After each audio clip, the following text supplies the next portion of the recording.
Okay. Okay.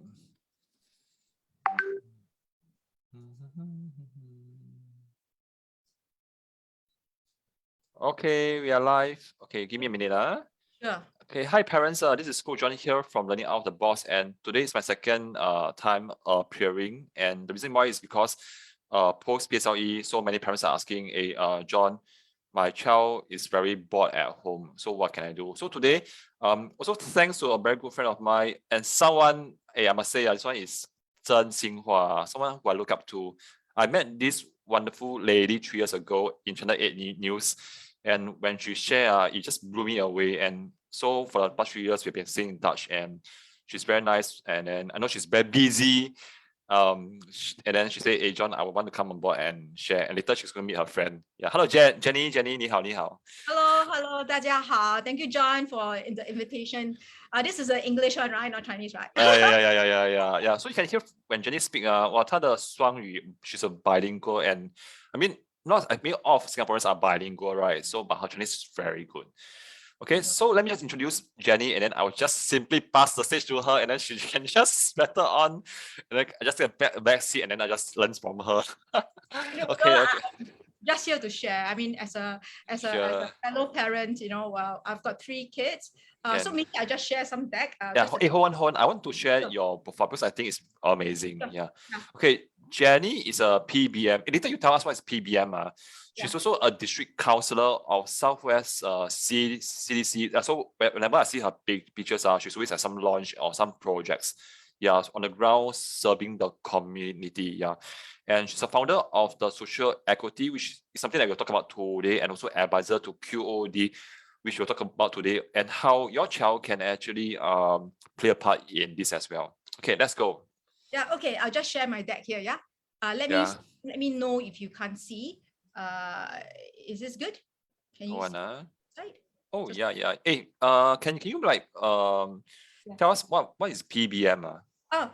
Okay. PBM is a public service medal. It's an abbreviation for a Malay word I cannot pronounce. Wow, steady lah. Yeah, it's a public service medal. It's given to individuals who have contributed to the community or a national level, and it's awarded by the president every year. So in fact, they always give out during the August period. So every different community organization, they will put up names. So yeah, so it's an award that's given to people with contribution to the national. So for me, I'm awarded under the Southwest Community Development Council. So CDC basically, okay, for those who are not aware, right? Singapore is broken up into 5 different areas. Every area have got 1 mayor. Right, so depends on where you stay. Like, so people who stay in, let's say, Clementi, so very likely you'll be under Southwest District. So in every district, there are about, it's easier to understand by MP, there are about 18 to 20 MPs. So for Southwest District, we are talking about 770,000 residents. So as the district councillor, we are in a council group where we're invited, there are about 70 of us, where it's a not paid position, it's a volunteer position, but we come together using our expertise, usually from the private sectors or from the grassroots sectors, where we come together to plan for program that's implemented for the whole district. So it's a bit different from your RC and CC, but we work with them very closely. So it's a level, it's a different level, I would say, but then it's basically still community work, but a wider reach. So I've been in a Southwest CDC as a district councillor for the past 12 years. Wow, 12 years. Wow, amazing. I'm not very young already. So. No, you're so young. Every time I see you, I think you look younger. Thank you. So for the past 12 years, so I've been a councillor. So that's why I'm, because of certain things that I'm doing, and I'm being recognized for my contribution. That's how I got a PBM after my name. So, but just to start off with, I'm a microbiologist by training. Means that I graduated with first class honors in microbiology when I was younger, a lot younger. So then later on, I went to NIE to be a teacher. So I'm a PDGE, I've got PDGE cert in biology and chemistry. But I thought about PDGE stands for what? For parents? Diploma in education. Okay. Yeah, so usually all your school teachers will have PGDE, either a secondary or primary school. Is a postgraduate diploma after your degree. So so I have that, and I was doing biology, chemistry. So I'm an educator at heart. So a lot of things I do, it's always like, whenever I get invited to school, I don't get invited to school to be a judge for things, and yeah, because of my the reach I have. So so the thing is that, like I mentioned, the National Day PBM award thing. So it's in 2017, and the other thing is that I've also won like a Woman of the Year award by organization. District Councillor, like I mentioned, was District Councillor of CDC. This is a volunteer role. I also hold other volunteer position, but I thought no need to mention here. But the other thing is that I founded recently a social enterprise called the Social Equity, and I'm a community outreach advisor of good. I'll explain a little bit more of what is good, but I'll show you my kids first. These are my three kids. These are my three kids. One is 18, another one 15, another one 13. The youngest is 13. So I officially graduated from PSLE last year. Yay! So glad. I didn't Congratulations. I'm still far away. I still have to cross 3 times. Yeah. Yeah, you will get there. You will get there. But it's at the blink of an eye. So my eldest now is pursuing cybersecurity in Singapore Poly. Just to share a little for parents who are keen. My son just took PSLE, then later on he DSA into SST. Then he DSA into cybersecurity in Singapore Poly. And now he's a DSO scholar. So this is his journey. My daughter, they're from Rosyth Primary School. So my daughter went into St. Nicholas. Now she's 3rd year in IT program. But she's also she's involved in quite a lot of program in the school, like I think, I don't know, HDTP, I don't know, Science Talent Development Program. She's also did Japanese as a 3rd language. So she's also very busy. So my youngest son, he graduated last year. He's in Catholic High in IP program. He also DSA into Catholic High. So as you can see, my kids all have different, I would say, different path, and also DSA through different methods, but the thing is that I thought I can share a little about with my perspective or the journey, and how to prep your kids. I won't say for DSA or what, but in a sense that to create or prep the kids in the portfolio building, I believe in that. Yeah. So so my kids, so okay, then the thing is that I want to talk about good. Okay, so the next thing is talk about good, then talk about social equity, makes more sense. Okay, good is spelled as QOOD. Okay, it's the latest job portal, community-based job portal in the market right now. It was launched, you can see the photograph, it was launched by SM Tharman in September. And now on the portal itself, let me show you the portal. Okay, so a quick one.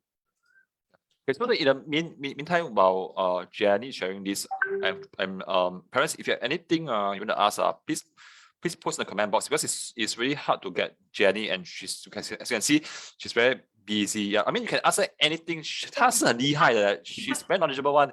You can ask her about social equity, and also maybe DSA portfolio.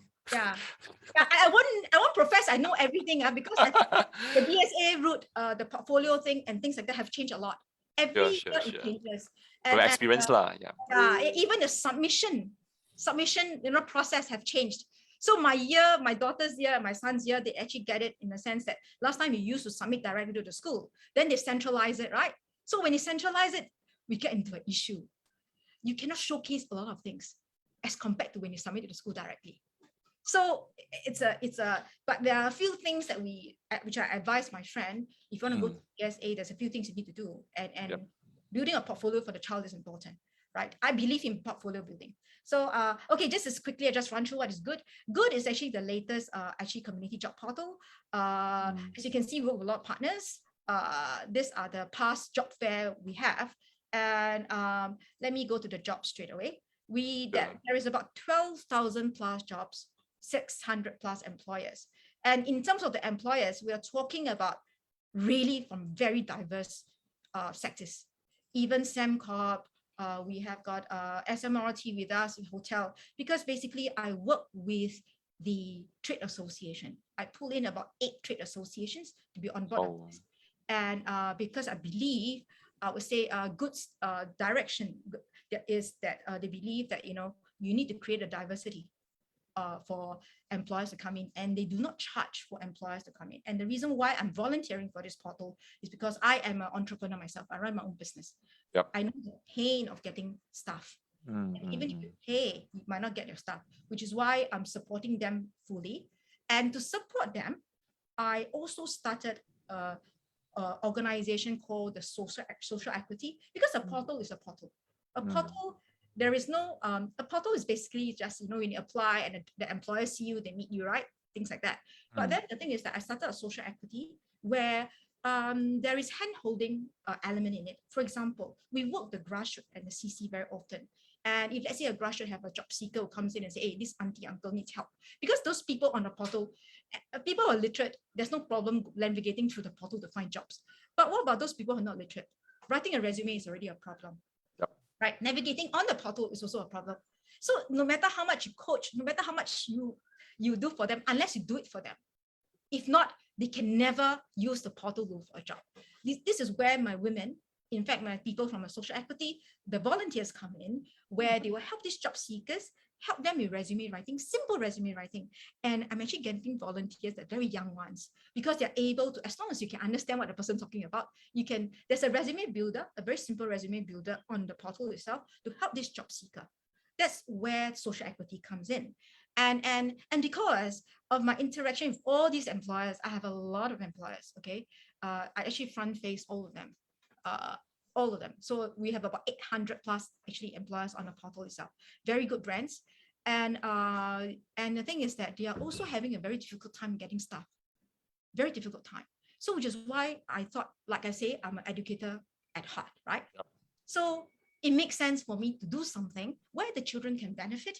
And at the same time, it can benefit the employers too. I don't charge employer for this service, okay, for the social equity work that I'm doing.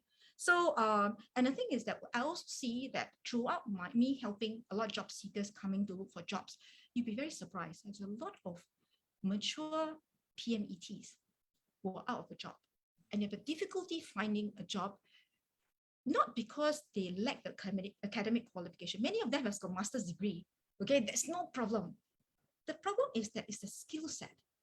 And now if I've got many HR friends that I speak to, and also I speak with career officers from IHL, the Institute of Higher Learning, right, from NTU, NUS, some of them, the officers there are my friends. And we find a change and the importance of letting a child pick up skills, right? Skills-based is important. And sorry, Jenny, when you say skills, can you help us to have some examples? Because I think parents, to them, they do not know what skills are you talking about. Defined very broadly. Okay? But what I'm trying to give is okay, there's a framework that is by the government or the future skills, like, you know, being able to even, you know, EQ, interpersonal relationship, able to talk to people, speaking to strangers is also considered a skills, and also able to work in a group. Let's say in a retail sectors is also a skill. So depending on different sectors, there are different skills, right? But generally, these are skills that you don't learn when you are, you know, studying in school.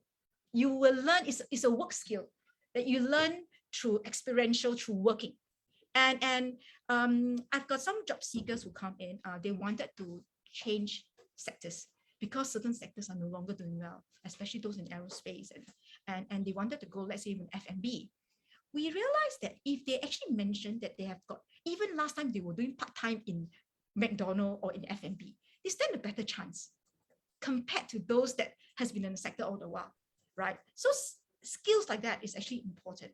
And also we keep hearing employees saying that, you know, nowadays the children come in, you know, the youngster comes in, they do not know how to work with other people. They do not know how to, you know, work in a team and what is right, you know, to be working. So I feel that even a lot of HR, even like I said, you know, the career guidance officer in school also believe that we should start exposing and educating a child in, you know, working, starting early.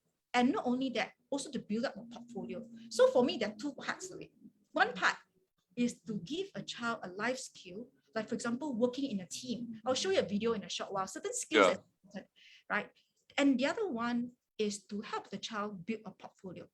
A portfolio to me is very important. Why? This portfolio, okay, I'll give you an example. My son, I started him in internship in my friend's company when he was 12, after his PSLE. Is it the one in the pet shop? No. He worked in a tech company. Oh, okay. Sorry. I think I. Oh, pet shop is families one. So anytime we also go there. Okay. Because I saw the picture. Yeah, but they've been working since young lah. So they know, like for example, the skill is called one of the skill is you look at the person's face, you know what the person you need to know. You know, these are skills that you don't pick up working, staying at home with your parents, because you know that parents are like always angry or naggy. And the thing is that we tend to do everything for them. So I think these are skills that we need. So I started him at 12 years old. He also, all my kids actually take part in a lot of different things that I like, charity organize, we go charity work, I put them through. I also let them, so I started internship in an IT company since 12 years old. So whenever there's time, I put him there. I mean, he don't get paid lah. So, but the thing is that these are, and he actually told me these are very useful, even for his scholarship recently. He says that these are things that actually make him stand up, right? So what I'm sharing is that if you're comparing with, in terms of academic results, I think if you really want to go for a scholarship or through DSA, everybody's results should be almost about that. But what differentiates you and let the person deciding, to pick you up is the extra quality. So I think DSA right now, if you're looking at it, they're also looking at your talent. But I'm not talking about swimming, those kind of different. I'm talking about, even if, let's say, you're talking about let's say English domain, you're putting in through, right? Everybody is good at their English. But what differentiates you are the extra things that you do. Like maybe you can have a YouTube channel that you talk about, because my son, actually, my youngest one, actually have his own like mini channel that he does his science project. And we actually showcase. These are the things that I think is important. And it shows a child's character. And so, like I say, this social equity and good skills program is to address this. And I hear some friends were telling me, in the past, the HR are always looking for people who are good with interpersonal skills, right? But they're seeing a shift right now. They're seeing a shift for, they are looking at people, whether this person have the ability to be a generalist.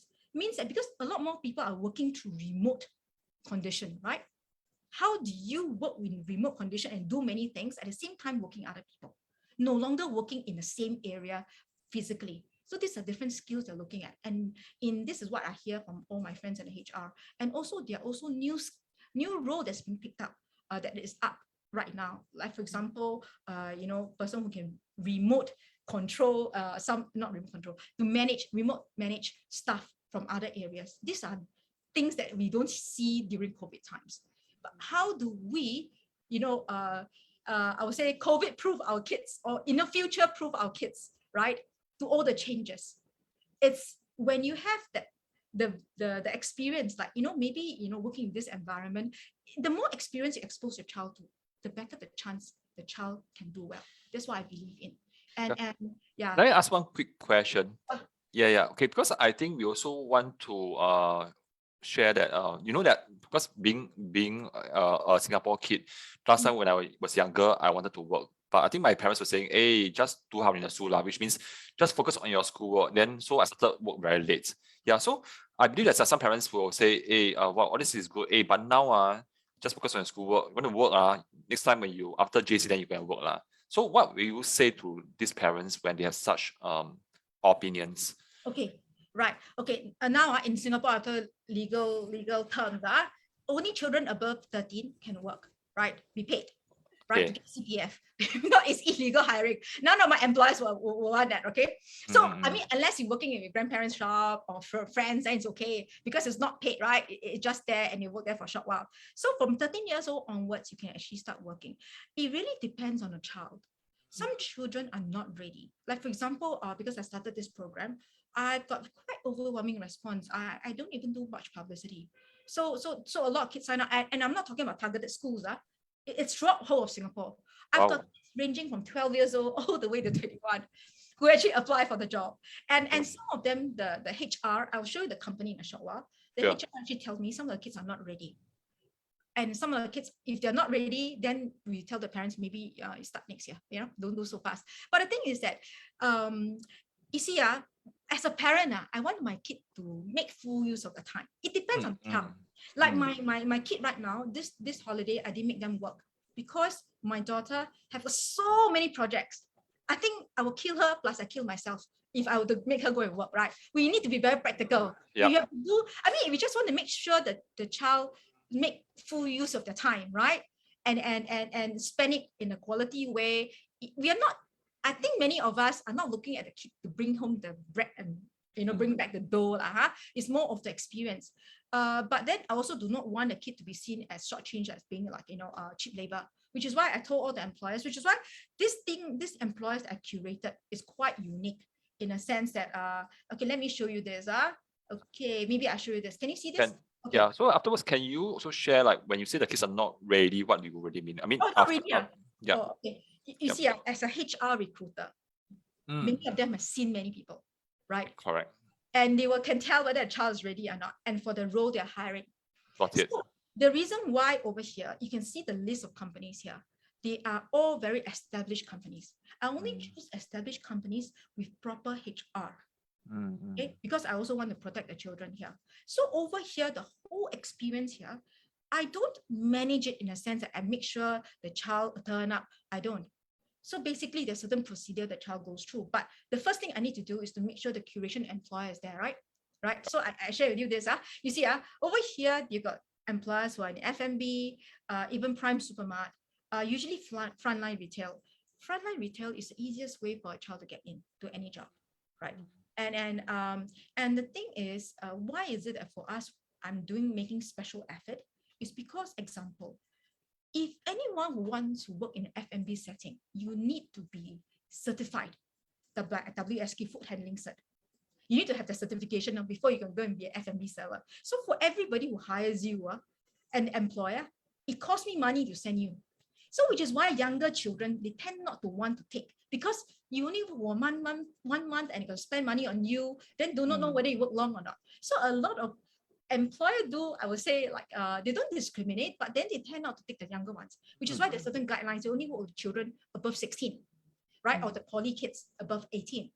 So, but I managed to convince them to take the younger kids. So for example, the Sakaya Sushi, it's even took in like 15 years old kids.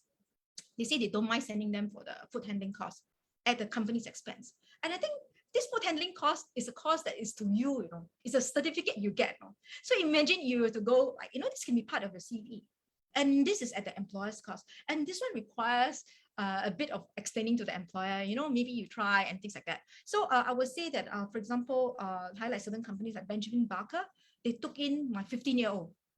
And they told me, say, they're very good. The kids are 15-year-old are very good. So, and everybody thinks that, my child's not ready, my child's not ready. But you see, sometimes when the child is at home, the character is very different when you're out. And of course, you worry about the element and whatever they learn or whatever. It's something that we can't really control, right? Even when we go out to work, we can't really protect that. But I think over here, in a sense that these employers are the HR I work with. They are the one that was very prompt, which is why I'm also very selective with who I work with. But this one here, I don't charge the employer. I just tell the employer, look, you need to make sure you just give my kids the certificate and also the skills, and make sure that, if there's anything, just update me. So there's some kids who actually applied. Okay, I make the kids go through like a whole interview process. I don't interfere. I give you one example here. Okay, so over here, these are the companies here, right? So for the kids to apply, okay, they just need to type in the word, the social equity. Okay, I'm using the Good Job portal. Okay, so it must hashtag social equity. Yeah, because I tell all the employers the hashtag. Okay, so parents are, sorry, I just want to lay it clear for the parents. If you have children who are above 13 years old, again, you need to see whether the job's taking, like, what kind of age group. Go to qod.com.sg, hashtag the social equity, so that you find the right ones, as in those under this project. Yep. And then you just get the kids to create an account. I mean, most of the kids can do themselves, more IT savvy than the parents, I think. So, yeah. So do you see the jobs here? If you like it, you can see the salary. If you log in, you can actually see the salary. And the employers pay pretty well, It's not like some low salary.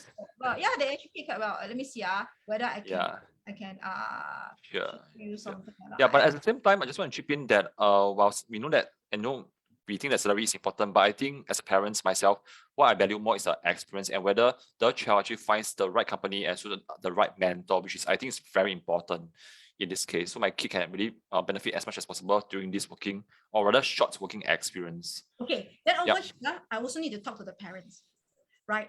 You see, when we speak to the employer, they don't really want to handle the parents, right? They're not here to be a school to teach your kids. We need to manage the expectation properly.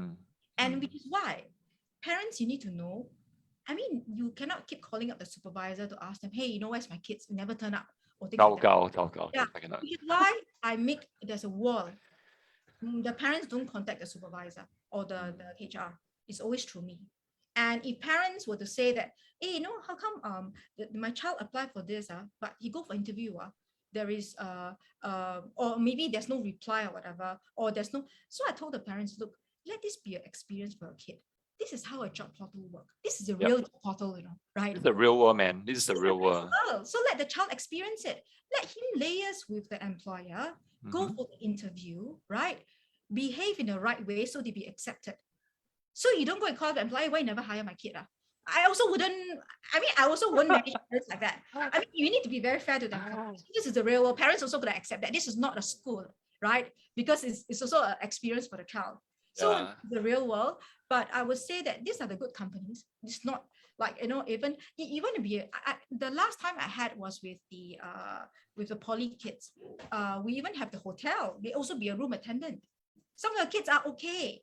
And the parents are so happy because my kids get to learn how to go in full clothes, go and do up the bed, let the kids rough it out, right? So the thing is, as long as the kids are being treated properly, I think that is enough. So like, for example, Tiong Bahru Bakery, these are very good experience. And for example, Crown, we are looking at even kitchen crew. They don't mind even trainee baker, you know, for the older kids, 16 years old and above. So we are talking about even the Learning Lab. Learning Lab is looking for the J2s, JC2 kids. So not really for the younger ones, to do internship, intern tutor or something. Yeah, so these are the companies we have. And I would say that, my employers here, they actually do pay pretty decent. Like, for example, Sakai Sushi, $8 to $12, depending where you stay. So, in fact, Sakai Sushi just texted me and told me, say that they just got one J1 kid. And one example, this J1 kid, this JC1 kid, so came in, and I realized, he actually applied, but nobody replied to him because from the system we can tell. So by right, you're supposed to, when you want to choose to be on this program, you need to sign up Google form, which is on our website, on our Facebook page already. Yep. So I know you are my kid because I wouldn't know from the portal, right? Because there's so many people applying. Then the thing that I realized, hey, this kid, nobody reply. But I managed to text the kids. Then I realized this kid signed up with the wrong telephone number. So which is why the employer cannot contact him at all. Okay, so this is also a learning experience for the kid. So when I told the kid, hey, do you know you actually put the wrong phone number? That's why nobody can contact you, you know. Oh, is it my bad? You know, so even the older kids also have this problem. So let this be a learning experience for the kid. We should not interfere. And I feel that it's important for them to know, okay, would you like to work here? So basically, as a parent here, I would tell them, would you like to work in F&B? What is F&B? So maybe you can bring them out to say, hey, you know, to serve people. And sometimes you get scolded. But I would say my employer are all very nice. They don't really scold the kids. I think, you know, most of them are okay. So our recent one with the poly kids and the Benjamin Barker children, I would say they're full of praise. And the thing is that after the whole experience, my employer actually gave them a testimonial. Right. Oh, that's awesome. To them. So let me share with you one video of this boy. He's a poly, I think, first year student. Yeah, you take a look. He learned something. There are some other videos like that we have. Yeah, let's see this.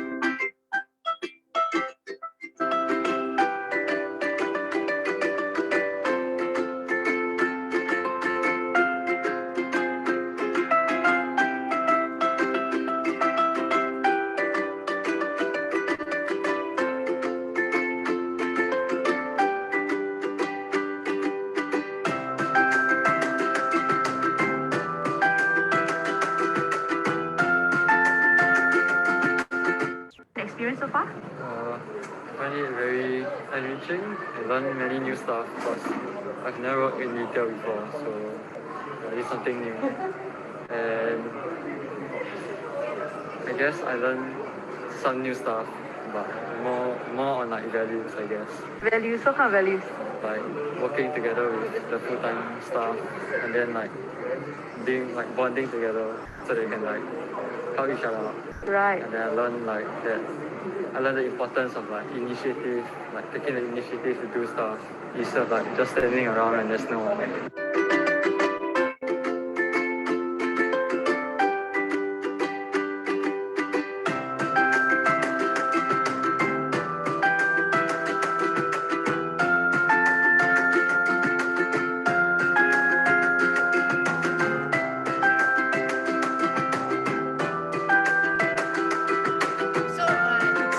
So you have to off the mute, off the YouTube.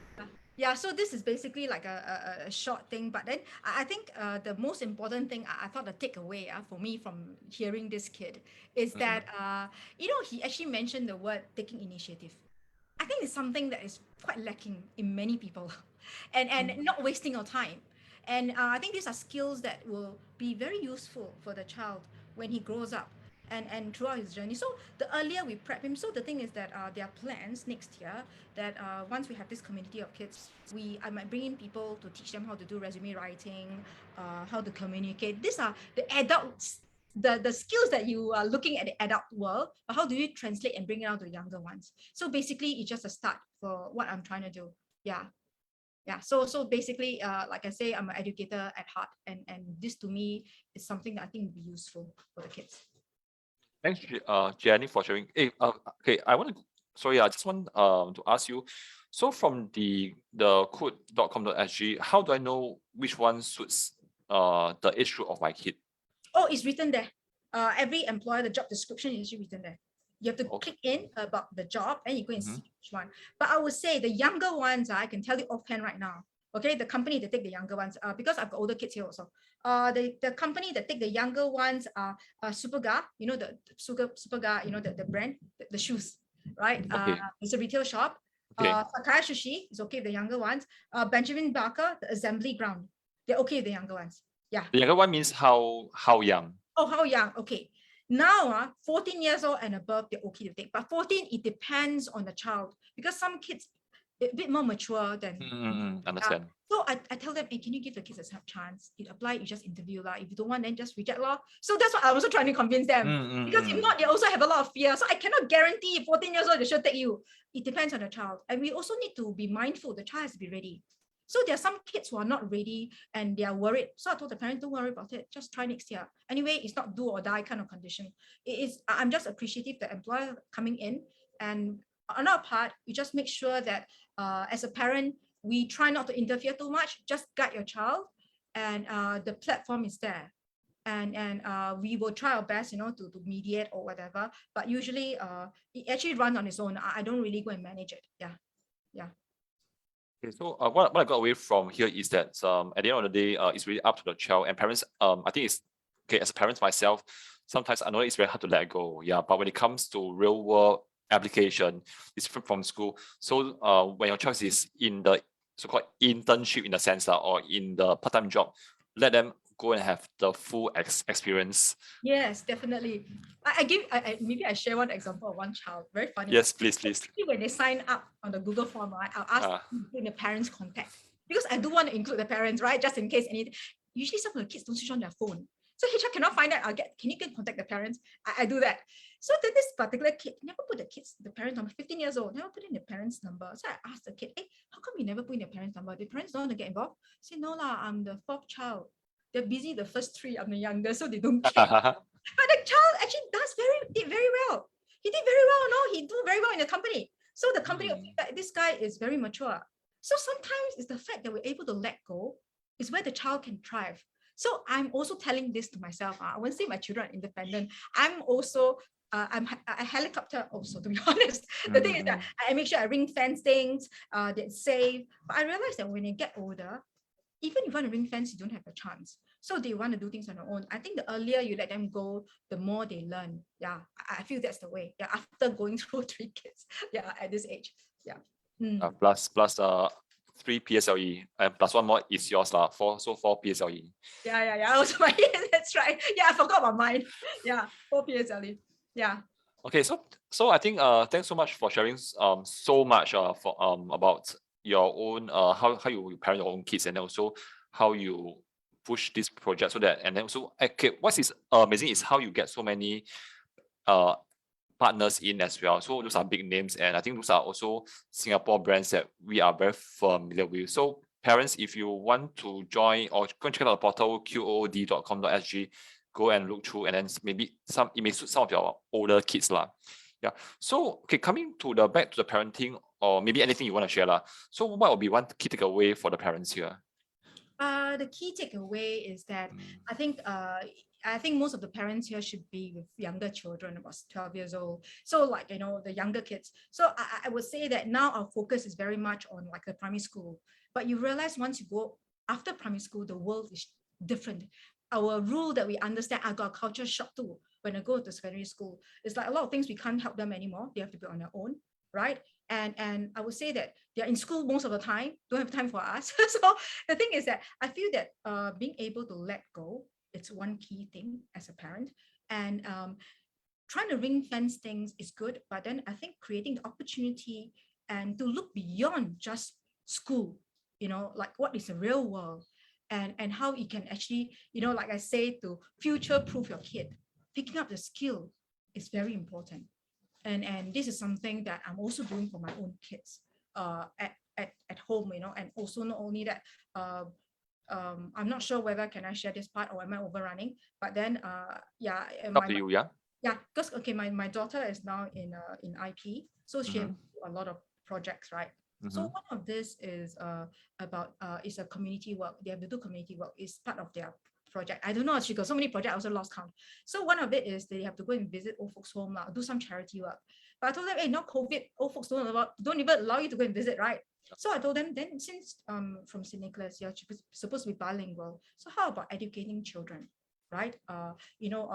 Starting a program for them over Zoom, like what you're doing, to share to the community about reading, about occupation, video, and things like that. So they came up with a series of 4 lessons that I'm currently working with Jalan Kayu CC to actually publicize the program, right? So they know how not only to work, on their own, but within the school system with their friends, but also how to work with the community. So things like, we just had a meeting recently, and to be honest, they pick up things that they know. Okay, they are going to print banners for them. So they're also timeline, right? So the thing is that they also learn how to do timeline, how to do budgeting, to send out a budget to get some reimbursement over the cost they have. So these are the life skills. We can, as a parent, we can actually let the child really go out to work with the community, do charity work. They pick up a lot of skills. So don't just put them at home and learn from the books. It's not going to work in the future. Yeah. So that's my sharing. And as you're sharing, I think it sounds to me that she's really following your footstep. It's so similar, like when you are sharing, it's like she's just starting a journey. As a mom, the thing is that I see that, to be honest, it's about being willing to do it, daring to do it, right? So I think, as a parent, we must be willing, we also must dare to let the kids try. And if possible, speak to friends who can make the connection or whatever. There's always opportunity there for the children to learn. Yeah. So if you want to speak to Jenny, she's very generous. She has allowed me to put her phone number. I mean, there's a phone number that reaches her direct. Yeah. But don't call her at 2 a.m. No, that's fine. So far I actually share my phone number. In fact, all the employers that you see, all 800 plus, all the HR got my number. Nobody has given me any prank calls. So I think very yes. Yeah, I'm pretty okay with it. Yeah. And I guess this is what good partnership is about. So to respect each other's space, which is why finding good partners and all these team members is so important. Okay, so thanks so much, Jenny. Okay, before we wrap up, as in I know that we just did a wrap up. So before we end, normally I will ask my guests one final question. So is it okay? I can ask also? Sure. Yeah. Okay. Yeah. I know that you're very chill one. I can answer anything. If I can answer. Can. Okay. Because we support busy parents who teach our primary 6 kids lah. Yeah. So So can I ask you, like, okay, so if I may invite you to walk down your memory lane, and your current self actually walk down and you see your younger self, yeah, the 12-year-old you, and she got so close to you that you can almost touch her, and she's smiling at you, and you can almost talk to her. Yeah, I mean, so close, right? What will the now you tell your 12-year-old you when you see her? Oh, I think I will tell myself, because after looking for all that, I think my journey here, I'm also very lucky to meet good friends who are also mentors to me, right?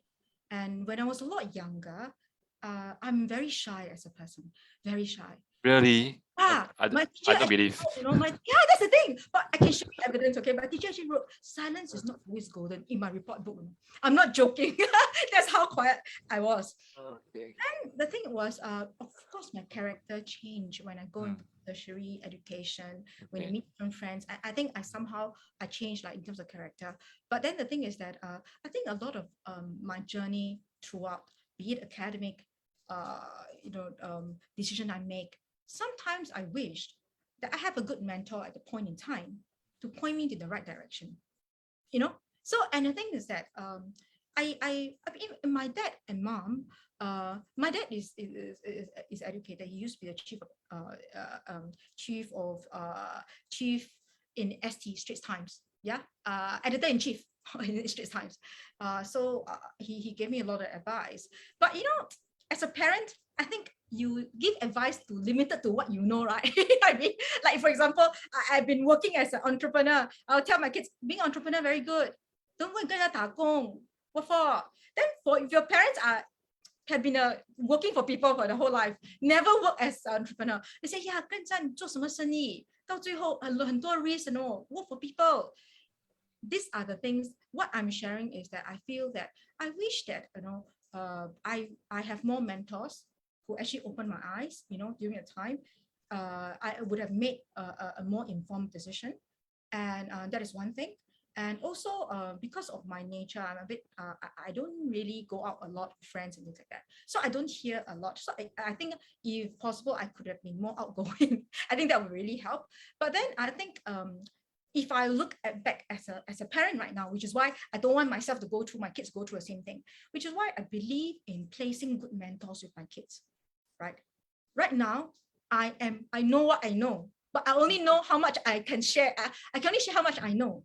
But I've got friends with wealth of experience, and these are the mentors I have for my children, and I hope that every child will be able to be mentored by the right people, and have the right experience or advice, so the child can make the informed decision. And this is what I think I can tell myself, if throughout the whole journey, if I wish that I could have done certain things, these are the things that I thought I can do. Yeah. Sounds to me like we do send our children for tuition, and we also want good tutors. So in life, there are also life tutors, in a sense, like life coaches or mentors to navigate the path for our kids, or with our kids rather. Yeah. It's choosing a right tutor is very important, because I send my kids for tuition also. I also believe in empowering myself so I can teach my kids. Because sometimes different schools give you different results, and I was like, but it's important for the parents to be involved. I mean, the fact that the parents are here to tune in, it's a great sign that you are involved with the kid's life. So don't be too hard on yourself. You also must take care of yourself. And I think it's important to tell every parent here, your child's success does not dictate or does not define you as a parent, right? That's wonderful. Parenting should not be defined by a child's result. So especially for stay-at-home mothers, because we stay at home because we want to be there for the kids. So to be honest, I gave up quite a lot of different things, because my focus is on the children, right? So in terms of career advancement, it takes a back seat. even for business, I don't really expand so much because I want to focus on the kids. So now my kids are already graduated, right? So I'm going full steam, So the thing is that, but I would say that a lot of my friends that I see right now, some of them are stay-at-home mom, educated, very educated. But the thing is that they spend so much time focusing on the kids, they forgot about themselves. So don't let the results affect you, because no matter what, even PSLE results, everybody says, right? Everybody starts saying, oh, I'm a CEO, but my PSLE is like 100 plus. And it is true. It is true. If you look at the pathway right now available to the children, even for IT kids, you also get a chance to be in a poly good courses. You can also have a chance to go to university. The journey a bit longer, but it doesn't mean it's the end. So PSLE is not the end. Yeah. So that's my sharing.